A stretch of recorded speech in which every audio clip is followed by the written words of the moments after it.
Praise the Lord.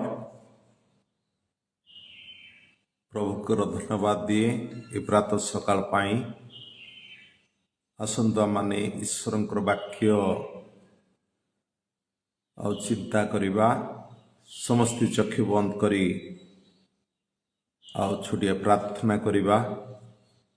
स्वर्ग पृथ्वीर पवित्र ईश्वर हे पिता एतले पुनर्बार प्रभु आमे तुमर धन्यवाद दौचु।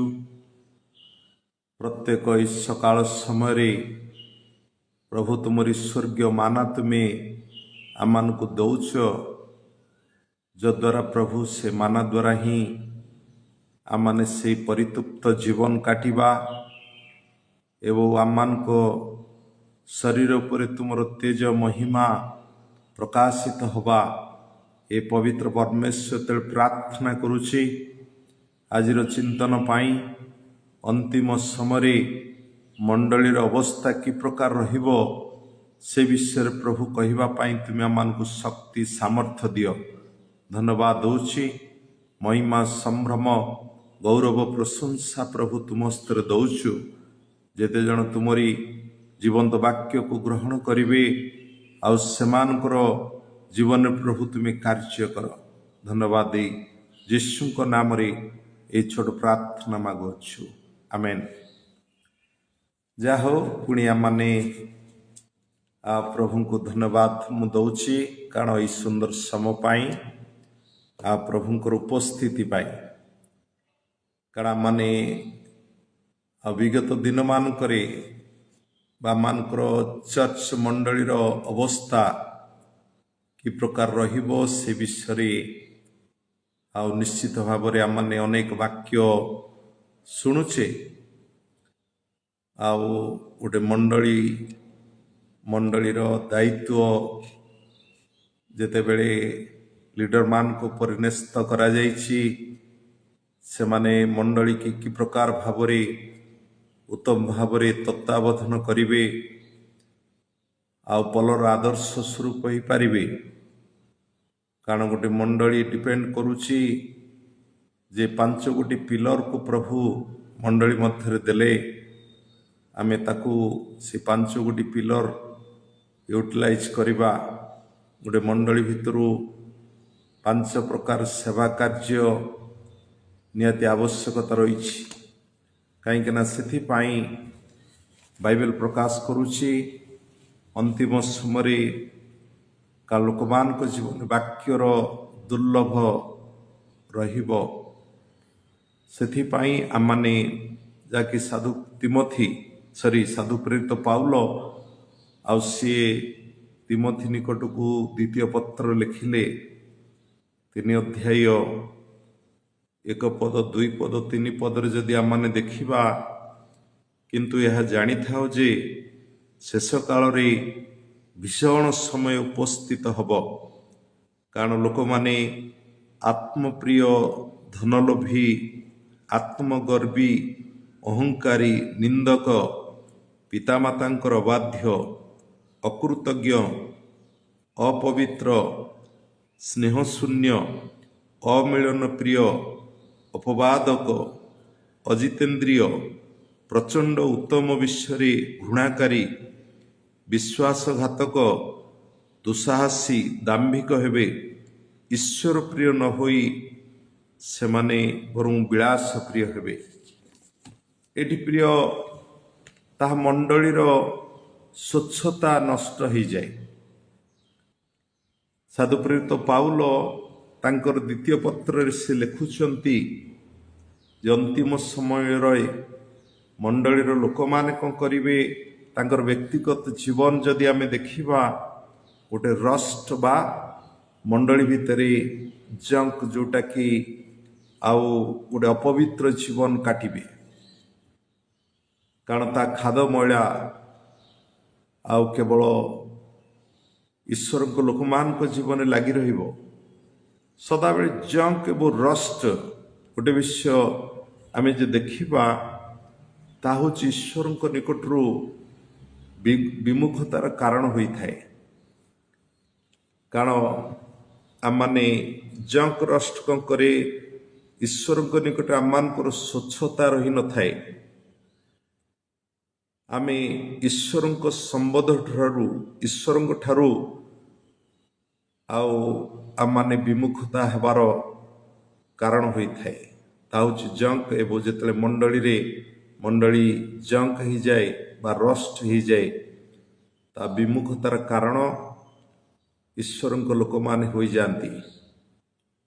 ଆଉ ଜଙ୍କ ରଷ୍ଟ ଯେତେବେଳେ ଲୋକମାନେ, ଆଉ ତାହା ମଣ୍ଡଳୀ ଈଶ୍ୱର ଗୋଟେ ସଂସାର ପ୍ରତି ସେମାନଙ୍କର ଆବେଗ ଲୋକମାନଙ୍କର ବଢ଼ି ଚାଲେ।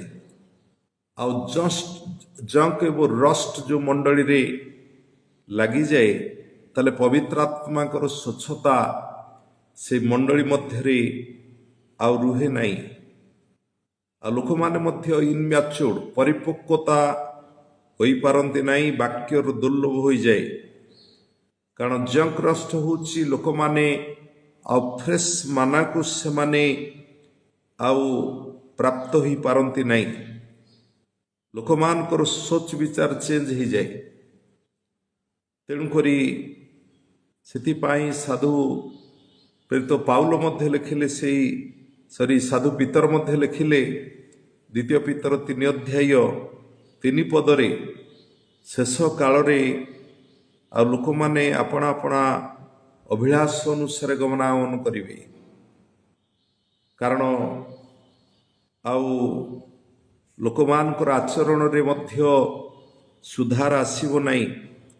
ମେ ବି ମୁଁ ଜଣେ ଈଶ୍ୱରଙ୍କର ଗଡ୍ ସର୍ଭିଆଣ୍ଟ ବା ଈଶ୍ୱରଙ୍କ ଦାସ, ମେ ବି ମୁଁ ଗୋଟେ କଠିନ ପରିସ୍ଥିତି ଦେଇ ଗତି କରୁଛି।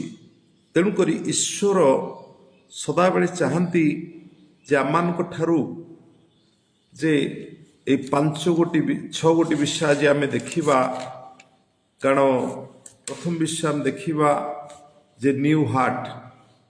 ଏଭ୍ରିଡେ ଆମମାନଙ୍କ ଜୀବନରେ କିଛି ନୂତନ ବିଷୟକୁ ପ୍ରାପ୍ତ ହେବା। ସେକେଣ୍ଡ ବିଷୟ ଆମେ ଦେଖିବା ହଙ୍ଗରି ହାର୍ଟ। ଆମମାନଙ୍କର ଈଶ୍ୱରଙ୍କ ପ୍ରତି ଗୋଟେ କ୍ଷୁଧା ବା ତୃଷା ବଢ଼ି ଚାଲିବା। ଆଉ ଥାର୍ଡ ବିଷୟ ହେଉଛି ଓବିଡେଣ୍ଟ ହାର୍ଟ, ବାଧ୍ୟତା। କାରଣ ବାଧ୍ୟତାକୁ ଈଶ୍ୱର ଅଧିକ ଗୁରୁତ୍ୱ ଦେଇଥାନ୍ତି। ଆଜି ଗଡ୍ ସର୍ଭିଆଣ୍ଟ ଆମମାନଙ୍କ ଜୀବନରେ ବାଧ୍ୟତା ଜୀବନ କି ପ୍ରକାର କାଟିବା, ତାକୁ ଆମମାନେ ଗୁରୁତ୍ୱ ଦେବା। ଚତୁର୍ଥ ବିଷୟ ହେଲା ଡିସିପ୍ଲିନ ହାର୍ଟ, ଗୋଟେ ଶୃଙ୍ଖଳିତ ଜୀବନ କାଟିବା। ଆଜ ଏ ପାଷ୍ଟର, ଆଜ ଏ ଲିଡର ଆମମାନଙ୍କ ପାଖରେ ରହିବା ଆବଶ୍ୟକତା ରହିଛି। ପଞ୍ଚମ ବିଷୟ ହେଲା ଟିଚେବୁଲ ହାର୍ଟ। ଆମେ ଗୋଟେ ଶିକ୍ଷାର ସୋପାନ ମଧ୍ୟକୁ ନିଜେ ଯଦି ପ୍ରସ୍ତୁତ ନ ହେବା, ତାହେଲେ ଅନ୍ୟକୁ ମଧ୍ୟ ମାନେ ପ୍ରସ୍ତୁତ କରିପାରିବାନି, ପରିପକ୍ୱତା ମଧ୍ୟରେ ପରିପକ୍ୱ କରିପାରିବା ନାହିଁ। ଷଷ୍ଠ ନମ୍ବର ପଏଣ୍ଟ ହେଲା ହମ୍ବୁଲ ହାର୍ଟ, ଗୋଟେ ନମ୍ରତାର ସ୍ୱଭାବ ଈଶ୍ୱରଙ୍କୁ ବିମୋହିତ କରେ। ତେଣୁକରି ଆମେ ଦେଖିବା ଆଜି ଗୋଟେ ତିନିଟା ହୃଦୟ ବିଷୟରେ ମୁଁ ଆପଣମାନଙ୍କୁ କହିବା ପାଇଁ ଚାହେଁ। ଯେ ନ୍ୟୁ ହାର୍ଟ, ଯାହାକି ବାଇବେଲ ପ୍ରକାଶ କରୁଛି 1 କରନ୍ଥୀ 2 ଅଧ୍ୟାୟ 14 ପଦ, 2 କରନ୍ଥୀ 3 ଅଧ୍ୟାୟ 6 ପଦରେ। କାରଣ ସାଂସାରିକ ମନୁଷ୍ୟ ଈଶ୍ୱରଙ୍କ ରବ ଶୁଣିବାରେ ବିଫଳ ହୋଇଯାଏ। ସାଂସାରିକ ମନୁଷ୍ୟ ଆତ୍ମିକ ବିଷୟମାନ ଗ୍ରହଣ କରେ ନାହିଁ, ବା ଆତ୍ମିକ ବିଷୟକୁ ଗ୍ରହଣ କରିବା ପାଇଁ ସେଥିରୁ ବିମୁଖ ହୁଏ। କାରଣ ସେଥିପାଇଁ ସାଧୁ ପ୍ରେରିତ ପାଉଲ ଲେଖିଲେ, ଆମମାନେ ଅକ୍ଷରର ସେବକ ନ ହୋଇ ଆତ୍ମାର ସେବକ ହେବାକୁ ପଡ଼ିବ। Guidance of Holi spirit everyday. ଈଶ୍ୱରଙ୍କର ବାକ୍ୟ ଆମ ଶରୀରକୁ ଧୌତ କରିବ। ଗଡ୍ସ ୱାର୍ଡ, ଈଶ୍ୱରଙ୍କର ବାକ୍ୟ ଜଳ ପ୍ରକ୍ଷାଳନ ଦ୍ୱାରା ଆମମାନେ କ'ଣ କରିବା? ନ୍ୟୁ ହାର୍ଟକୁ ପ୍ରସ୍ତୁତ କରିବା।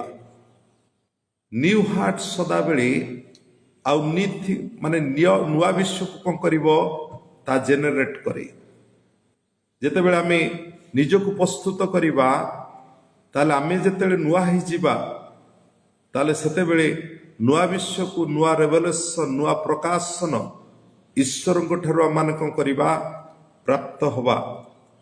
ତାହେଲେ ଆମମାନେ ଯେତେବେଳେ ନ୍ୟୁ ହାର୍ଟ ଏଭ୍ରି ଡେ ନୂତନ ବିଶ୍ୱ ପାଇବା ପାଇଁ ଈଶ୍ୱର ଚାହାନ୍ତି, ଆମେ ନୂତନ ହୃଦୟ ପ୍ରସ୍ତୁତ କରିବା ଦ୍ୱାରା ହିଁ ବାକ୍ୟର ସେଇ ଗଭୀରତମ ବିଷୟକୁ ଆମମାନେ ଜାଣିପାରିବା।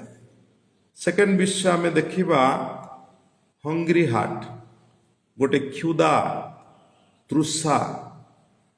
এই ଅନ୍ତିମ ଏଣ୍ଡ ଟାଇମ୍ ଚର୍ଚ୍ଚରେ ଆଜ ଏ ଲିଡର ଆଜ ଏ ପାଷ୍ଟର ଆଉ ମଣ୍ଡଳୀର ଈଶ୍ୱରଙ୍କ ଲୋକମାନଙ୍କୁ ମୁଁ କହିବା ପାଇଁ ଚାହେଁ, କାରଣ ଯେମିତି ଗୀତ ରଚକ ଲେଖିଲେ, ଗୀତ ସଂହିତା 42 ଅଧ୍ୟାୟ 1-2 ପଦ ଲେଖା ଅଛି ଯେ ଆଉ ହରିଣୀ ଯେମିତି ଜଳରାଶି ପାଇଁ ଧୋକାଏ, ଏ ସଦାପ୍ରଭୁ ମୋ ପ୍ରାଣ ତୁମ ପାଇଁ ଧୋକାଉଅଛି। କାହିଁକିନା ପ୍ରଥମ ପିତର 2 ତାର 2-3 ପଦକୁ ମଧ୍ୟ ଆମମାନେ ଦେଖିବା ସାଧୁ ପିତର ଆଉ ସେ ଲେଖିଲେ, ସମସ୍ତ ପ୍ରକାର ଦୁଷ୍ଟତା ଛଳ କପଟ ଈର୍ଷା ପରନିନ୍ଦା ପରିତ୍ୟାଗ କର, ନବଜାତ ଶିଶୁତୁଲ୍ୟ ପାରମାର୍ଥିକ ଅମିଶ୍ରିତ ଦୁଗ୍ଧ ପାନ କର, ତଦ୍ୱାରା ପରିତ୍ରାଣାର୍ଥେ କ'ଣ ହବ ବୃଦ୍ଧି ପ୍ରାପ୍ତ ହବ। ତେଣୁକରି ଏଣ୍ଡ ଟାଇମ୍ ଚର୍ଚ୍ଚ ଅନ୍ତିମ ସମୟର ମଣ୍ଡଳୀ ଲୋକମାନେ ଇନମ୍ୟାଚୁର୍ଡ ହେବେ। କାହିଁକି? That is the reason. ଲୋକମାନଙ୍କ ଭିତରେ ଦୁଷ୍ଟତା ବଢ଼ି ଚାଲିବ, ଛଳନାଯୁକ୍ତ କପଟତା ଈର୍ଷା ପରନିନ୍ଦା ଏସବୁ ବିଷୟ କ'ଣ ହବ ଲୋକମାନଙ୍କ ଠାରେ ଲାଗି ରହିବ। ବାକ୍ୟରେ ଅଭ୍ୟସ୍ତ ହେବେନି ଲୋକମାନେ, ଆଉ ସେମାନେ କ'ଣ କରିବେ ପରିତ୍ରାଣାର୍ଥେ ସେମାନେ ବୃଦ୍ଧିପ୍ରାପ୍ତ ହେବେ ନାହିଁ। ତେଣୁକରି ଲୋକମାନେ ଇନମ୍ୟାଚୁର୍ଡ ହେବେ। ଏଣ୍ଡ ଟାଇମ୍ ଚର୍ଚ୍ଚରେ ଲୋକମାନେ ଇନମ୍ୟାଚୁର୍ଡ ହେଇଯିବେ, ତାଙ୍କ ଭିତରେ ଛଳ କପଟତା ଏଇସବୁ ଦେଖାଦେବ। ସେମାନଙ୍କର ଆଉ ଈଶ୍ୱରଙ୍କ ପ୍ରତି ଭୋକା ପ୍ୟାସା କ'ଣ ହବ ଆଉ ରହିବ ନାହିଁ, ସେମାନେ ଅମିଶ୍ରିତ। ସେଥିପାଇଁ ସାଧୁ ପିତର ଗୋଟିଏ ବିଷୟ ଲେଖିଲେ, ଅମିଶ୍ରିତ ଆଉ ଦୁଗ୍ଧ ପାରମାର୍ଥିକ ଅମିଶ୍ରିତ ଦୁଗ୍ଧ ପାନ କର। ଏଟା ଇଟ୍ ଇଜ ଦ ଗଡ୍ସ କମାଣ୍ଡମେଣ୍ଟ। ମାନେ ଅମିଶ୍ରିତ ମାନେ ଆମମାନଙ୍କ ଜୀବନରେ କିଛି ମିକ୍ସ ରହିବାର ନାହିଁ। କୌଣସି ବିଷୟ ଆମମାନେ ମିକ୍ସ କରି ଆମମାନଙ୍କର ଜୀବନକୁ ଅତିବାହିତ କରିବା ନାହିଁ। ପାରମାର୍ଥିକ ଅମିଶ୍ରିତ, ଯାହାକି ଆମମାନଙ୍କ ଜୀବନରେ ଈଶ୍ୱରଙ୍କ ପ୍ରତି ଭୋକା ପ୍ୟାସା କ'ଣ ହୁଏ ବଢ଼ି ଚାଲେ। କାହିଁକି ନା ମିଶ୍ରିତ ପରିବାର ମଧ୍ୟରେ ଈଶ୍ୱରଙ୍କର ଉପସ୍ଥିତି ରୁହେ ନାହିଁ। ମିଶ୍ରିତ ପରିବାର ମଧ୍ୟରେ ଗଡ୍ସ ଗ୍ଲୋରି ପ୍ରକାଶିତ ହୁଏ ନାହିଁ। କାରଣ ମିଶ୍ରିତ ପରିବାର ନଟ୍ ୱାକିଂ ୱିଥ୍ ଗଡ୍ ବା ନଟ୍ ରାଇଟ୍ ଷ୍ଟାଣ୍ଡିଂ ୱିଥ୍ ଗଡ୍, ଈଶ୍ୱରଙ୍କ ସହିତ ସେମାନେ ଗମନାନ କରିପାରନ୍ତି ନାହିଁ। ତେଣୁକରି ଆଜ ଏ ଲିଡର ମୋ ରେସ୍ପନ୍ସିବିଲିଟି ହେଲା ଯେ ମୁଁ ଈଶ୍ୱରଙ୍କର ବାକ୍ୟକୁ ମୁଁ ସାଉଁଟିବି ଏଭ୍ରି ଡେ। ଈଶ୍ୱରଙ୍କ ପ୍ରତି ମୋର ଯେତେବେଳେ ଭୋକା ପ୍ୟାସା ବଢ଼ି ଚାଲେ, ଈଶ୍ୱର ମୋତେ କ'ଣ କରିବେ ଶିଖେଇବେ, ସେ ମାନା ସାଉଁଟିବା ପାଇଁ ସୁଯୋଗ ଦେବେ। ତାହେଲେ ମୁଁ କ'ଣ କରିବି, ଆଉ ମୁଁ ଗୋଟେ ସ୍ୱଚ୍ଛତା ଜୀବନ କାଟିବା ଆବଶ୍ୟକତା ରହିଛି ମଣ୍ଡଳୀ ମଧ୍ୟରେ। ତେଣୁକରି ଆମେ ତୃତୀୟ ବିଷୟ ଦେଖିବା ଓବିଡେଣ୍ଟ ହାର୍ଟ, ଯାହାକି ବାକ୍ୟର ବାଧ୍ୟତା ହେଉଛି ମୋଷ୍ଟ ଇମ୍ପୋର୍ଟାଣ୍ଟ ଆଜ ଏ ଲିଡର। କାରଣ ସେଥିପାଇଁ ଗୀତ ସଂହିତା 119 145 ପଦ ଲେଖା ହେଲା, ମୁଁ ସର୍ବାନ୍ତକରଣରେ ପ୍ରାର୍ଥନା କରୁଅଛି, ପ୍ରଭୁ ମୋତେ ଉତ୍ତର ଦିଅ, ମୁଁ ତୁମର ବିଧି ସବୁ ପାଳନ କରିବି। କାରଣ ଆମେ ଓବିଡେଣ୍ଟ ହାର୍ଟ ସଦାବେଳେ ବ୍ଲେସିଂ ଜେନେରେଟ୍ କରେ। ଆମେ ଯେତେବେଳେ ବାଧ୍ୟତା ଜୀବନ କାଟୁ, ତାହା ହେଉଛି ନେକ୍ସଟ ଯେଉଁଟାକି ବ୍ଲେସିଂ, ଆଶୀର୍ବାଦ ପାଇବା ପାଇଁ ଆମମାନେ ହକଦାର ହେଇଯାଉ। କାରଣ ଓବିଡେଣ୍ଟ ହାର୍ଟ ସଦାବେଳେ ଈଶ୍ୱରଙ୍କ ସହିତ ଚାଲିବାରେ ସାହାଯ୍ୟ କରେ। ଈଶ୍ୱରଙ୍କର ମହିମା ତା ନିକଟରେ ପ୍ରକାଶିତ ହୁଏ। ସେଥିପାଇଁ ଗୀତ ରଚକ ଲେଖିଲେ 119 136 ପଦ ଲେଖା ଅଛି, ବ୍ୟବସ୍ଥା ପାଳନ ନ କଲେ ଆମ୍ଭ ଚକ୍ଷୁର ଜଳଧାରା ବହି ଚାଲିବ। ସୁନ୍ଦର ଷ୍ଟେଟମେଣ୍ଟ ଦେଲେ। ଯଦି ଆମମାନେ ବାକ୍ୟର ବାଧ୍ୟତା ନ ହେବା ତାହେଲେ ଆମମାନଙ୍କର ଚକ୍ଷୁରୁ ଲୁହ ବହିବ, ନିଜର ଦୁଃଖ ପାଇଁ, ନିଜର କଷ୍ଟ ପାଇଁ। ଆଉ ତାହା ଦୁଃଖ କଷ୍ଟର ନମୁନା ଆମ୍ଭଠାରେ ପରିପ୍ରକାଶିତ ହେବ। ତ ସେଥିପାଇଁ ଗୀତ ରଚକ ମଧ୍ୟ 119 ତାର 129 ପଦ ଲେଖିଲେ, ତୁମ୍ଭର ପ୍ରମାଣ ବାକ୍ୟ ଆଶ୍ଚର୍ଯ୍ୟ, ଏଥିପାଇଁ ମୋ ପ୍ରାଣ ତାହା ସବୁ ପାଳନ କରେ। ବା ମୁଁ ସେଇ ବାକ୍ୟ ଅନୁସାରେ ମୋ ଜୀବନ କାଟିବି, କାରଣ ତୁମର ପ୍ରମାଣ ବାକ୍ୟ ତା ହେଉଛି ନିଶ୍ଚିତ, କାରଣ ସେ ବାକ୍ୟକୁ ମୁଁ ପାଳନ କରିବି। ସେଥିପାଇଁ ଗୀତ ସଂହିତା 119 ଆଉ 126 ପଦ ଲେଖା ହେଲା, ସଦାପ୍ରଭୁଙ୍କର କାର୍ଯ୍ୟ କରିବାର ସମୟ ଏହି, ଏଟା ରାଇଟ୍ ଟାଇମ୍। ପ୍ରିୟ ଈଶ୍ୱରଙ୍କ ଲୋକମାନେ, ଈଶ୍ୱରଙ୍କ ଦାସମାନେ, ଆମେ ଅନ୍ତିମ ସମୟରେ ବାସ କରୁଛେ, କିନ୍ତୁ ସଦାପ୍ରଭୁଙ୍କ କାର୍ଯ୍ୟ ଆମେ ହେଳା ଭାବରେ କରିବାନି। ନେଗ୍ଲେକ୍ଟ କ'ଣ କରେ, ଆମମାନଙ୍କ ଜୀବନରେ ବହୁତ କ୍ଷତି ପହଞ୍ଚାଇଥାଏ। ତ ସେଥିପାଇଁ ଗୀତ ରଚକ ଲେଖିଲେ, ଆଉ ସଦାପ୍ରଭୁଙ୍କ କାର୍ଯ୍ୟ କରିବାର ରାଇଟ୍ ଟାଇମ୍, ଏଇଟା ହେଉଛି ସେଇ ସମୟ। ଏହି ସମୟରେ ଆମମାନେ ଈଶ୍ୱରଙ୍କ ପ୍ରତି ଆମମାନଙ୍କର ଉଦ୍ଯୋଗୀ ରହିବା ଆବଶ୍ୟକତା ରହିଛି। ଈଶ୍ୱରଙ୍କର ସହଭାଗିତାରେ ଆମେ ବଢ଼ିବା ଆବଶ୍ୟକତା ରହିଛି। ପ୍ରାର୍ଥନା, ଉପବାସ, ଆମମାନେ ମଣ୍ଡଳୀର ଲୋକମାନଙ୍କୁ ଈଶ୍ୱରଙ୍କ ପଥରେ କଢ଼େଇ ନେବା ଆବଶ୍ୟକତା ରହିଛି। ଆଜି ମଣ୍ଡଳୀର ଲୋକମାନେ ଆଜି ଇନ୍ମ୍ୟାଚୁର ହୋଇ ଆଉ ଶିଶୁ ପରି ଜୀବନ କାଟୁଛନ୍ତି। ସେମାନଙ୍କୁ ପରିପକ୍ୱତା କରିବାର ଆବଶ୍ୟକତା ଏହି ସମୟ। କାରଣ ସେଥିପାଇଁ ଗୀତ ରଚକ ଆହୁରି ମଧ୍ୟ ଲେଖିଲେ, 119 ତାର 117 ପଦ ଲେଖା ଅଛି, ହେ ସଦାପ୍ରଭୁ ତୁମ୍ଭେ ମୋତେ ଧରି ରଖ, ତୟରେ ମୁଁ ତୁମର ବିଧାନ ସବୁ ମାନ୍ୟ କରିବି। କାରଣ ଈଶ୍ୱରଙ୍କର ହସ୍ତ ଯଦି ଆମ ଉପରେ ରହିବ, ବା ପ୍ରଭୁ ଯଦି ଆମମାନଙ୍କୁ ଧରି ରଖନ୍ତି, ତାହେଲେ ଆମମାନେ ନିଶ୍ଚିତ ଭାବରେ ଗଡ୍ସ ୱାର୍ଡକୁ, ଈଶ୍ୱରଙ୍କର ବାକ୍ୟକୁ ପ୍ରଥମ ସ୍ଥାନ ଦେବା। ଆଉ ସେ ଈଶ୍ୱରଙ୍କର ବାକ୍ୟ ଅନୁସାରେ ଆମମାନେ ଆଗକୁ ବଢ଼ିବା। ସେଥିପାଇଁ 119 ତାର 117 ପଦ ଲେଖା ହେଲା, ଏ ସଦାପ୍ରଭୁ ମୋତେ ଧରି ରଖ, ତହିଁରେ ମୁଁ ତୁମର ବିଧି ସବୁ ମାନ୍ୟ କରିବି। ଆହୁରି ମଧ୍ୟ ଲେଖା ହେଇଛି ଗୀତ ସଂହିତା 119 112 ପଦରେ, ଶେଷ ପର୍ଯ୍ୟନ୍ତ, ଜୀବନର ଶେଷ ଗତି ପର୍ଯ୍ୟନ୍ତ ପ୍ରଭୁ ମୁଁ ବିଧି ସବୁ ପାଳନ କରିବି, ମୋର ମନକୁ ତୁମେ ପ୍ରବର୍ତ୍ତାଇ ଅଛ। ମାନେ ଶେଷ ସମୟ ପର୍ଯ୍ୟନ୍ତ ମୁଁ କ'ଣ କରିବି, ତୁମର ବିଧି ସବୁ ପାଳନ କରିବି। ତେଣୁକରି ଆମେ ଆଉ ତୃତୀୟ ହୃଦୟ ବିଷୟରେ ଦେଖିଲେ, ଓବିଡେଣ୍ଟ ହାର୍ଟ, ବାଧ୍ୟତା ଜୀବନ ଆମମାନଙ୍କୁ କ'ଣ କରେ, ଈଶ୍ୱରଙ୍କ ଠାରୁ ଆଶୀର୍ବାଦକୁ ଜେନେରେଟ୍ କରେ। ଆଉ ଆମେ ଚତୁର୍ଥ ବିଷୟ ଦେଖିବା, ଡିସିପ୍ଲିନ୍ ହାର୍ଟ, ଯାହାକି ଏଜ୍ରା ତାର 7 ଅଧ୍ୟାୟ 10 ପଦ ଲେଖାଇଛି। ସଦାପ୍ରଭୁଙ୍କର ବ୍ୟବସ୍ଥା ଏଜ୍ରା ଯେତେବେଳେ ଅନୁସନ୍ଧାନ ପାଳନ କରିବା ଦ୍ୱାରା, ମାନେ ସେଠି ଈଶ୍ୱରଙ୍କର ଲୋକମାନଙ୍କ ଜୀବନରେ ଗୋଟେ ଶୃଙ୍ଖଳିତ ଆସିଯାଇଥିଲା। କାହିଁକିନା ହେ ପରମେଶ୍ୱରଙ୍କ ଦାସ ସକଳ, ଈଶ୍ୱରଙ୍କର ବିଧି, ଶାସନ, ଶିକ୍ଷା ଦେବାକୁ ଏଜ୍ରା ମଧ୍ୟ କ'ଣ କଲେ, ମନୋନିବେଶ କଲେ।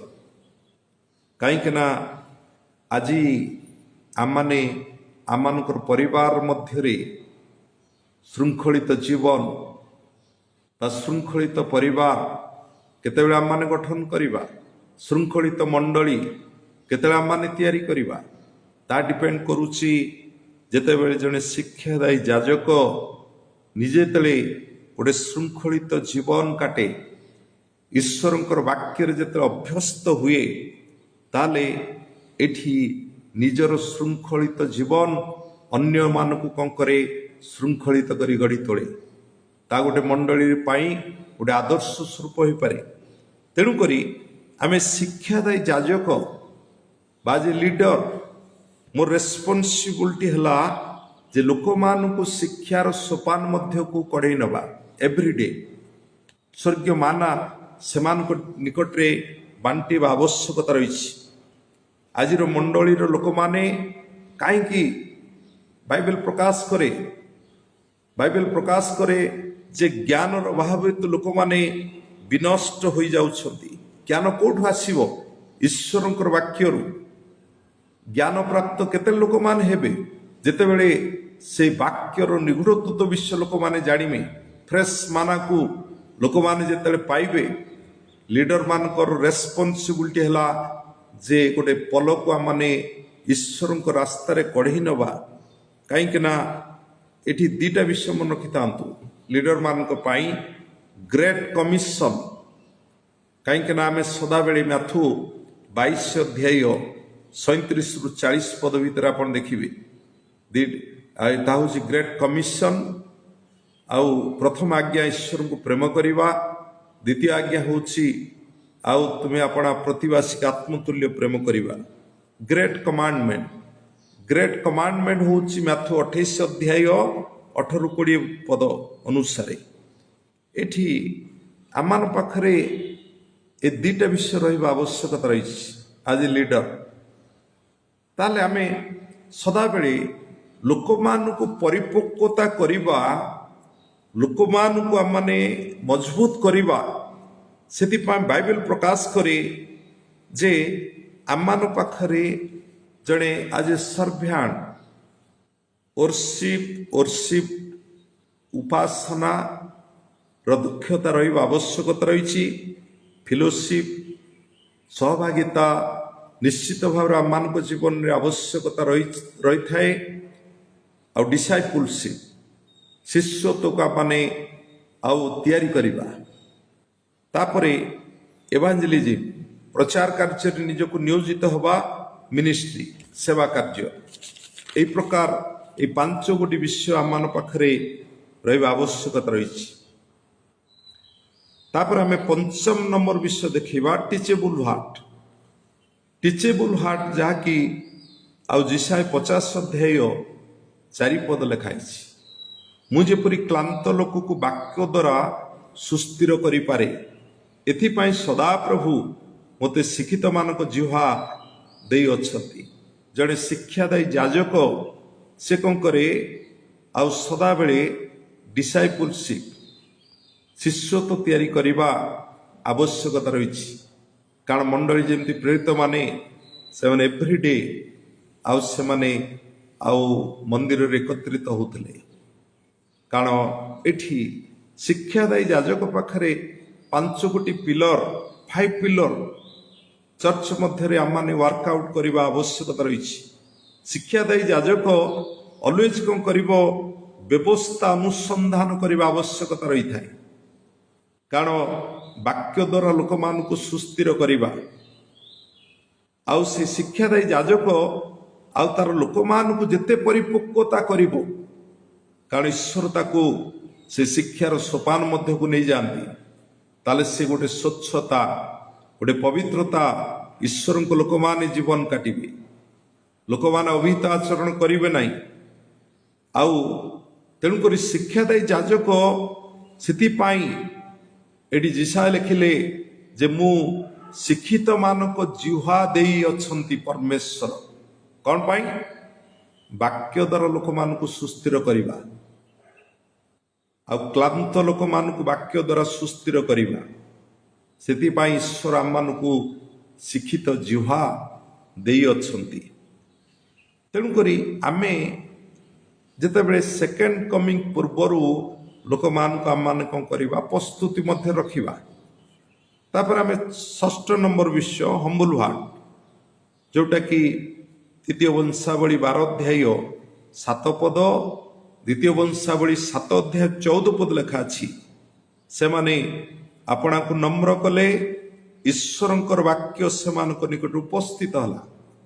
नम्रता हम्बल हार्ट आमे जेतेबेले निजको नम्र करू ईश्वर कहीं ना आममानकर पाप धर्म को मार्जना करती आमर प्रार्थना से शुणिमे कारण से द्वितीय वंशावली 7 अध्याय 14 पद लिखाई आम्भ नाम आउ विख्यात आम्भ लोक माने आपना को नम्र करी यदि आम्भ निकट प्रार्थना करिवे ताले आमे सेमानकर पाप धर्म को क्षमा करिबा देश को सुस्थ करिबा।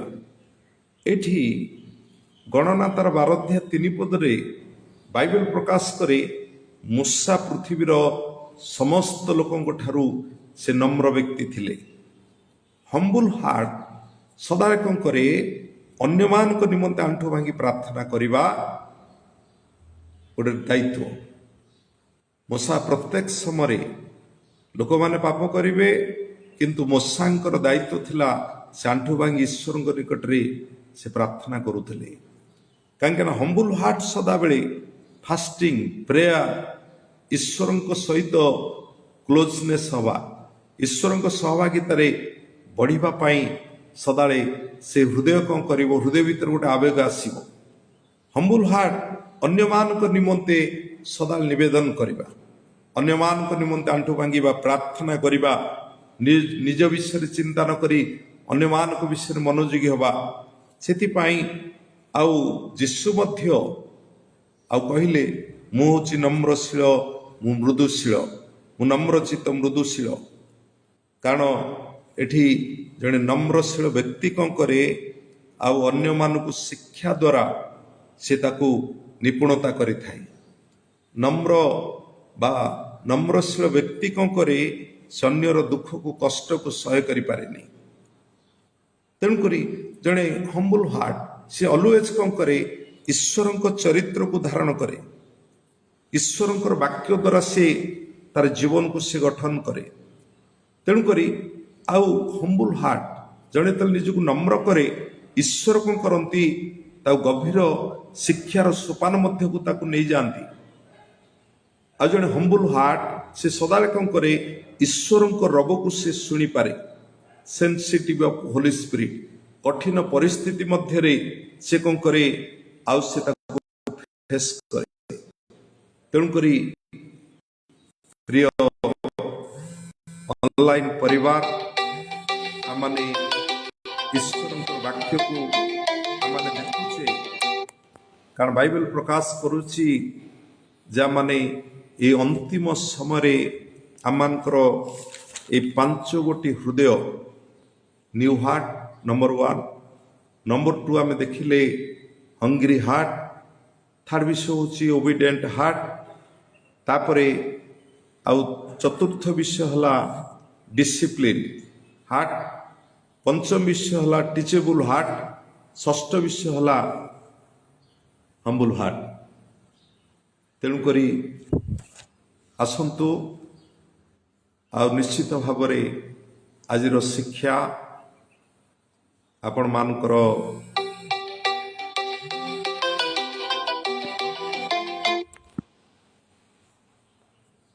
आपणकर आवश्यकता आउ शिक्षा को आमने धरि रखिबा। धन्यवाद। प्रभु वाक्य द्वारा प्रत्येक को आशीर्वाद करंतु। Praise the Lord. Praise the Lord.